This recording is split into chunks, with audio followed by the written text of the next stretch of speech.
This is Mo Kelly Show on KFI AM 640.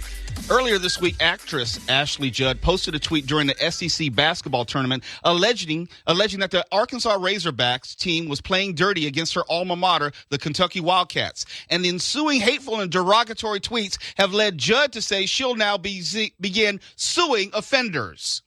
If I were in a more calm state of mind, I would phrase differently. I might have said, I feel really disappointed with what seems ultra-aggressive play.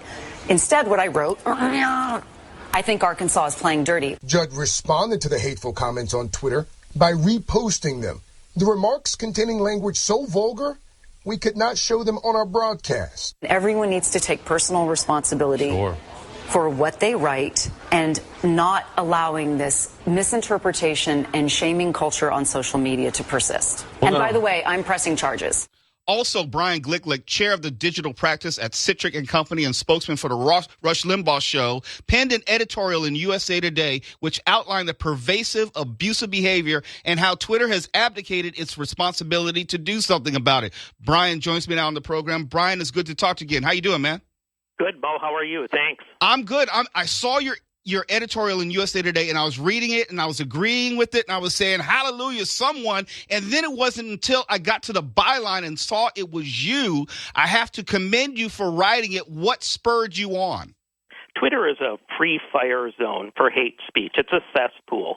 They have the tools that they need to fix it. They just don't have the will. And right now, malevolent cyber thugs are just running free there, targeting anybody and anything they want to, whether it's Ashley Judd, whether it's Kurt Schilling, whether it's me, whether it's Rush Limbaugh for political purposes. It's just a free fire zone, and somebody has to clean it up. This is a great point that you made in your editorial. Quote, while my own issue is important, certainly to me, it is also common in my work for other clients, and it's not a right-left political issue. It's pervasive and begs for more involvement from Twitter. How is Twitter going to do something about it, or what do you recommend for them to do? Twitter could fix this problem quickly, and they know they need to also. Dick Costolo, their CEO, has sent around internal memos in recent weeks saying that he knows that they're terrible at dealing with this. He said, frankly, that they suck at it, and he knows that they have to fix it because this problem is driving away users. The core of the problem that they've got is right now it's easy for small gangs of users who are aligned with each other to game their system and cause people to either be suspended or be targeted for hate in ways that make it impossible for them to respond. Twitter could fix the problem by making a transparent process that looks at people who organize together and renders them impotent and unable to speak this kind of hate speech. Everything you're saying, I agree with. Everything you're saying makes sense, but I'm not so sure that Twitter has any real motivation to do the right thing. How can we put pressure on Twitter to do anything that you've recommended? You have hit the nail exactly precisely on the head, because everything that they do would cause some of the redundant accounts with people who have dozens or hundreds of fake accounts that they ping tweets back and forth from to be reduced. It would cause their tweet volume to drop. But the simple reality is that the easiest way to put pressure is to recognize that right now Twitter is unsafe for business. Twitter is a $23 billion company, and its entire business valuation is based on their ability to sell advertising. If businesses recognize that based on the anonymity of people posting hate and any other kind of malevolent speech they want, it's not a business-friendly zone, Twitter will do something about it fast. If you just joined the program, I'm speaking with Brian Glicklich, chair of the digital practice at Citric & Company and spokesman for the Rush Limbaugh Show. And that begs the obvious question, how do you draw the line between speech which is controversial or even quote-unquote offensive, but has crossed the line into absolute or outright hatred? I'm in the free speech business, and I think people should have a wide latitude to express themselves regardless of what their opinions are, where they fall politically, socially, or otherwise. That's not really at question. That's fair game.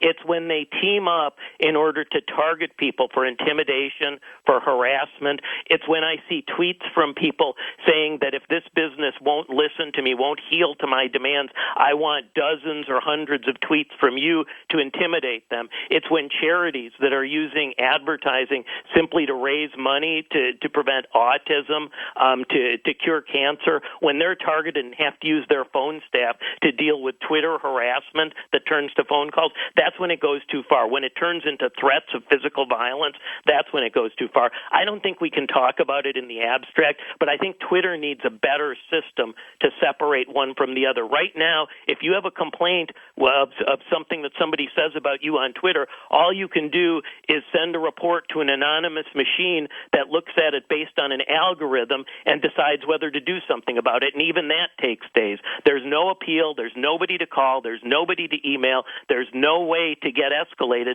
if you've been seriously threatened or harmed by something said there.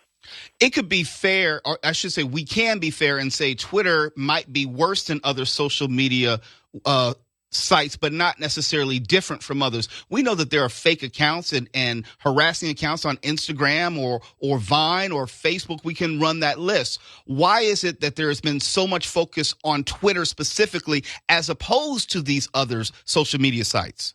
There's 2 or 3 different reasons, Mo. One is simply that Twitter does make it easier to open up anonymous accounts for speech. Facebook, while you can do it, it's much more complicated and difficult to do.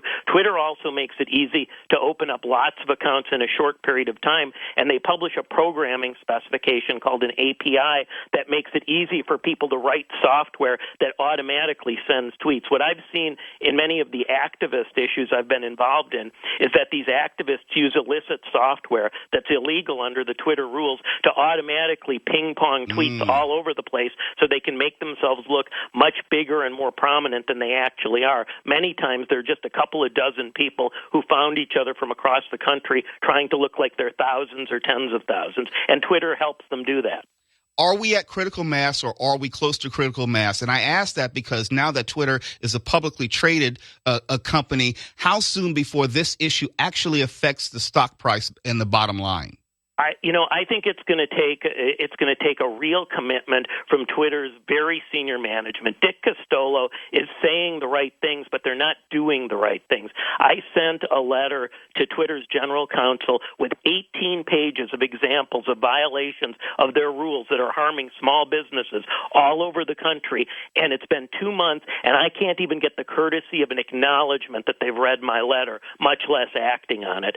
So something's going to have to change there. I don't know exactly what it is, but I think it is going to happen soon. But you know how social media works, and even though you may send a direct letter, a personal letter, we all know that your USA Today piece, which was also picked up by the Detroit Free Press, probably because it was shared and liked, has more of an impact than your direct letter. Would you agree?